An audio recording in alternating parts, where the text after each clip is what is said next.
सुप्रभात बच्चों, कैसे हो? Class 8 class second Hindi. आज का लेसन है बस की यात्रा। आज हम लोग पढ़ेंगे बस की यात्रा। हम लोग यात्रा किस प्रकार करते हैं बच्चों? हम लोग किस प्रकार करते हैं यात्रा? ट्रेन से, कार से, बस से। तो हम आज बस की यात्रा के बारे में पढ़ेंगे। तो बस की यात्रा के कवि का नाम क्या है? बस की यात्रा के कवि का नाम क्या है? हरिशंकर परसाई है। इन्होंने बस की यात्रा को व्यंग्य पूर्वक वर्णन किया है। बस की यात्रा को व्यंग्य पूर्वक वर्णन किया है। तो मैं इस पाठ को पढ़ूंगी।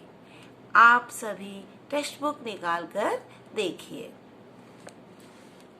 हम 5 मित्रों ने तय किया है कि शाम 4 बजे की बस से चलेंगे। शाम 4 बजे वाली बस से चलेंगे। पन्ना से इस कंपनी की बस की यात्रा सतना के लिए घंटे भर बाद मिलती है, जो जबलपुर की ट्रेन मिला देती है। तो यहाँ पे कह रहे हैं कि 5 मित्र थे।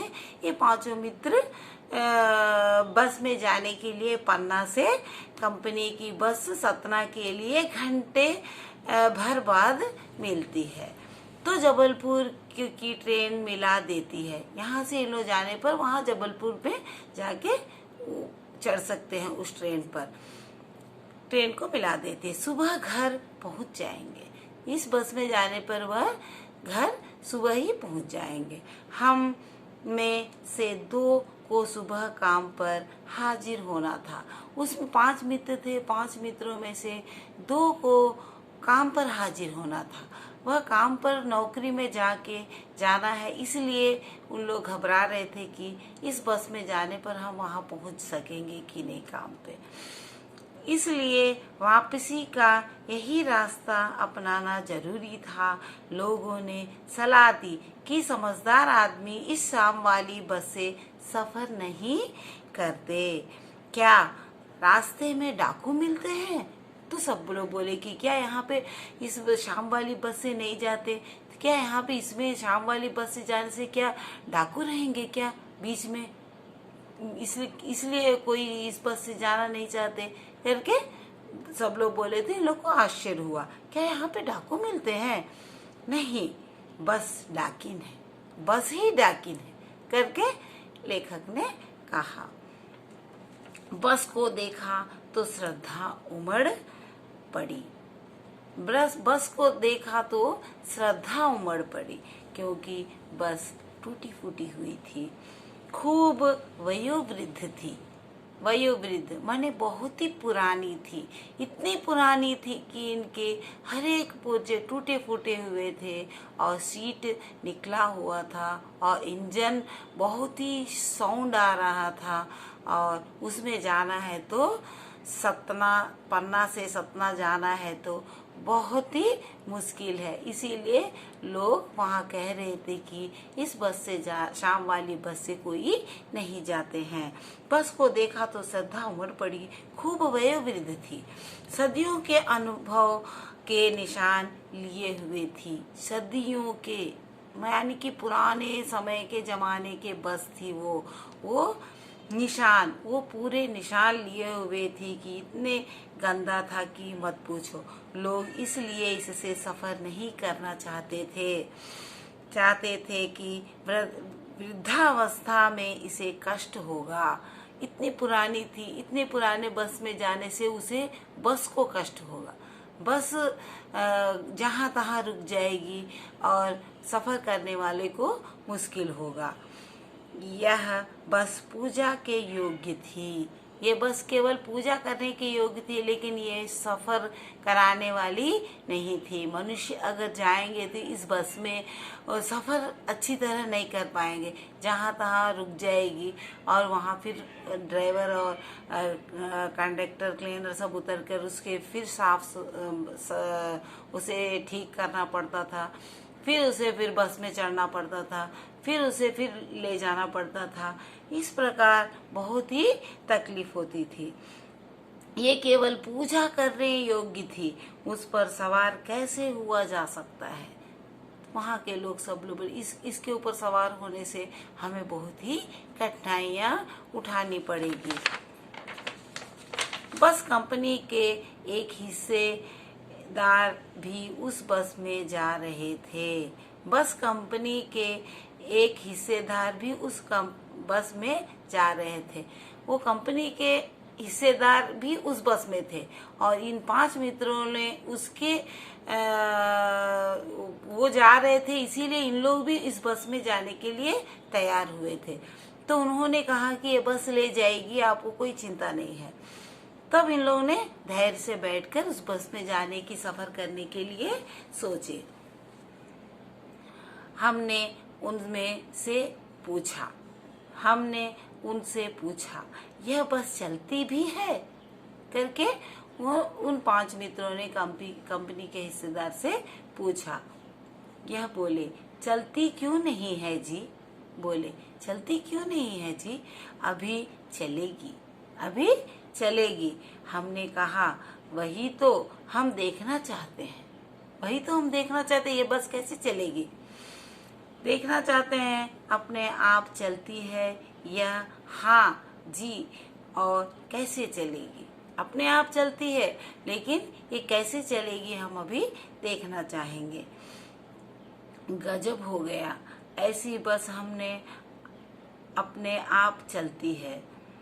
गजब हो गया, ऐसी बस अपने आप चलती है। ऐसी बस कैसी चलती है? अपने आप चलती है। हम आगा पीछा करने लगे। उन लोग आगे पीछे होने लगे कि ये कैसे चलेगी। एक डॉक्टर मित्र ने कहा डरो मत चलो, बस अनुभवी है। बस क्या है? अनुभवी है, इतनी पुरानी है, लेकिन ये बस सफर करके हमें ले जाएगी। बस डॉक्टर मित्र ने कहा डरो मत चलो, बस अनुभवी है, नई नवेली बसों से ज्यादा विश्वसनीय है। नई नवेली बसों से ज्यादा विश्वसनीय है। इसमें बहुत ही विश्वास है कि ये बस जरूर हमें ले जाएगी। नई नवेली मतलब नए बसों से भी अच्छी है करके। हमें बेटों की तरह प्यार से गोद में लेकर चलेगी। हमें अपनी बेटों की तरह गोद में ले जाएगी करके बताया लेखक ने। हम बैठ गए। उन लोग 5 मित्रों ने आराम से बैठ गए कि जरूर ये ले जाएगी करके। हम बैठ गए। जो छोड़ने आए थे वे हम तरह देख रहे थे। जो लोग छोड़ने के लिए उसे आए थे वो देख रहे थे कि इतनी पुरानी बस में इन लोग सफर कैसे करेंगे, ये ले जाएगी कि नहीं, कहीं बीच में छोड़ नहीं देगी। ये जो पहुंचाने आए थे उन लोग ऐसे बस में कैसे चढ़ रहे करके सोचने लगे। अपना जाना तो लगा ही रहता है, आया सो राजा नई नवेली बस में हमें बेटों की तरह प्यार से गोद में ले जाएगी। हम बैठ गए। जो छोड़ने आए थे वे इस तरह देख रहे थे कि जैसे अंतिम विदा दे रहे हैं।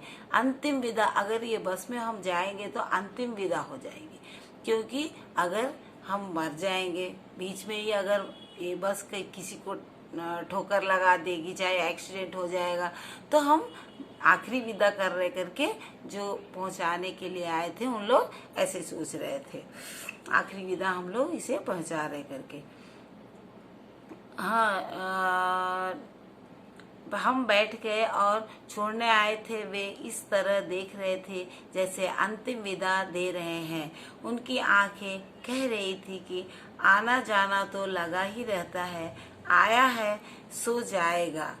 आना जाना तो लगा ही रहता है, जो आया है वो जरूर जाएगा। कभी भी तो आए हैं तो इस भूमि पर, फिर तो कभी भी तो जाना है। इस प्रकार के उन लोग जो पहुंचाए थे उन लोग सोच रहे थे।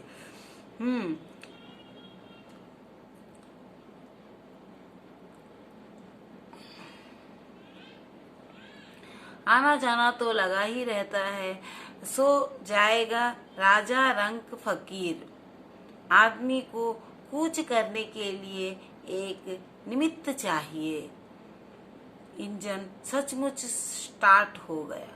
इंजन अब स्टार्ट हो चुका है, ऐसा जैसे सारी बस की इंजन है। बस पूरा इंजन की तरह साउंड हो रहा है और शब्द बहुत सारे सुनाई दे रहे हैं। इस प्रकार स्टार्ट हुआ कि पूरे बस पूरा इंजन ही है जैसे लग रहा है, और हम इंजन के भीतर बैठे हैं। ऐसा लग रहा है कि इंजन के भीतर बैठे हैं। कौन बहुत कम बचे थे, कांच बहुत कम बचे थे। कांच भी बहुत ही सब टूटे फूटे हुए थे। जो बचे थे उनमें हमें बचना था। जो बचा हुआ है उससे इसको बचना है, उस कांच से। हम फौरन खिड़की से दूर सरक गए। खिड़की से दूर हो गए, लेकिन पता नहीं वो कांच हमारे ऊपर आके गिर सकती है। इंजन चल रहा था, हमें लग रहा था कि हमारी सीट के नीचे इंजन है। उसे ऐसे लग रहा था कि हमारे सीट के नीचे ही इंजन है और पूरा टूटा फूटा हुआ बस। ये देख के इन्होंने सोचा कि ये हम आगे बढ़ सकते हैं कि नहीं। अगर हम सत्तनापुर तक हम जा सकते हैं कि नहीं करके इन्होंने बहुत ही, पांचों मित्रों ने आपस में बातचीत। किसके लिए इन लोग किसके विश्वास से इन लोग इस बस पर चढ़े? उस कंपनी के हिस्सेदार के चढ़े हुए थे। वो रोज जाते थे इसी बस से। उसी के चलते इन लोगों ने इस बस पर बैठ के सफर करने के लिए सोचा था। तो यहाँ इस कविता में बच्चों इस कहानी, इस व्यंग्य पूर्वक कहानी में के लेखक कौन है? इस व्यंग्य पूर्वक कहानी के लेखक कौन है? हरिशंकर परसाई हैं। तो इन्होंने कौन सा, किसके बारे में अधिक बताया है? टूटी फूटी बसों के बारे में अधिक बताया है। इसमें किस प्रकार से सफर लोग करते थे उसके बारे में इसमें बताया गया है। Thank you.